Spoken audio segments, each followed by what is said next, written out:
Hello అందరికీ, నేను ఈరోజు చూపించబోయేది వెయిట్ లాస్ డైట్ రెసిపీ అనమాటగా. 3 days కంప్లీట్ అయింది కదా. 4th డే వచ్చేసి మల్టీ పల్సెస్ దోశ వేసుకున్నాను. దీంట్లో ఏంటంటే మన ఇంట్లో దొరికే పప్పు దినుసులతోటి నేను దోశ అనేది వేసుకున్నాను.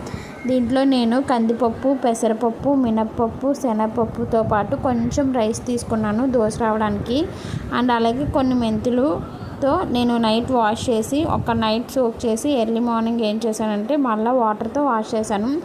అండ్ కంప్లీట్గా పొట్టు పోయేదాకా వాష్ చేయలేదు, నార్మల్గా వాష్ చేసుకున్నా. పొట్టు ఉంటే ఫైబర్కి హెల్ప్ అవుతుందని చెప్పి దీంట్లో నేను ఏం వేసానంటే కొత్తిమీర, అల్లం, కొంచెం చిల్లీ అంటే మిరపకాయలు వేసి కొంచెం సాల్ట్ వేసి ఆడుకున్నాను అనమాట.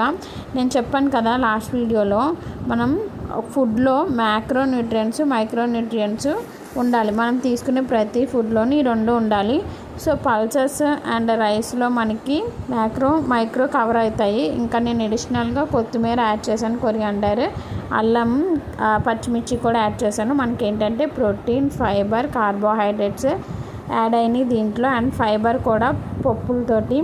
నెక్స్ట్ వచ్చేసి మ్యాక్రోన్యూట్రియంట్స్ వచ్చేసి vitamin A, vitamin E, vitamin K, vitamin B9తో పాటు ఇంకా ఐరన్, మెగ్నీషియం, కాల్షియం, పొటాషియం ఇవన్నీ దీంట్లో యాడ్ అయినాయి. అండ్ స్వీట్నెస్ కోసం కొంచెం హనీ వేసి ఫ్రూట్స్ వేసుకుంటే స్వీట్ దోశ వస్తుంది. షుగర్స్ కూడా యాడ్ అవుతాయి.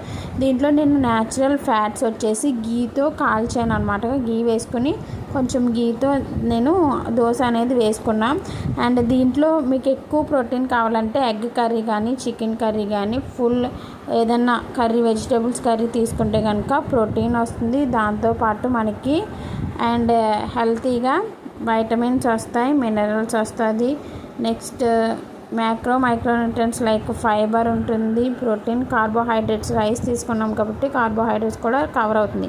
మనం ఏదైనా సరే హెల్తీ డైట్ అనేది ఫాలో అవ్వి కంటిన్యూ చేయాలి.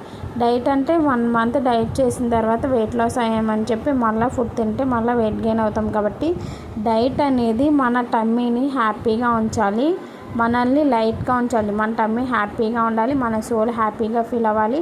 అండ్ మన టమ్మీ తీసుకునే ఫుడ్ అనేది మనకి లైట్గా ఉండాలి. సో ఇదేంటంటే ఈవినింగ్ స్నాక్స్ కింద తీసుకోవచ్చు, మార్నింగ్ టిఫిన్ బ్రేక్ఫాస్ట్ కింద తీసుకోవచ్చు, నైట్ డిన్నర్ తీసుకోవచ్చు. నైట్ డిన్నర్ తీసుకునేటప్పుడు మార్నింగ్ కర్రీ ఉంటే ఆ కర్రీతో పాటు మనం తీసుకుంటే కనుక టమ్మీ ఫుల్గా ఉంటుంది, మీకు ఆకలేదు. 2 దోశల్లోకి కొంచెం కర్రీ ఎక్కువగా తింటే చాలా బాగుంటుంది. అండ్ మనం ఎప్పుడు డైట్ అనేది కంటిన్యూ చేస్తూనే ఉండాలి. వెయిట్ లాస్ అంటే కంటిన్యూ చేస్తూనే ఉండాలి, మధ్యలో ఆపకుండా. సో అందుకని మనం ఇలా కొన్ని వెరైటీ ఐటమ్స్ తోటి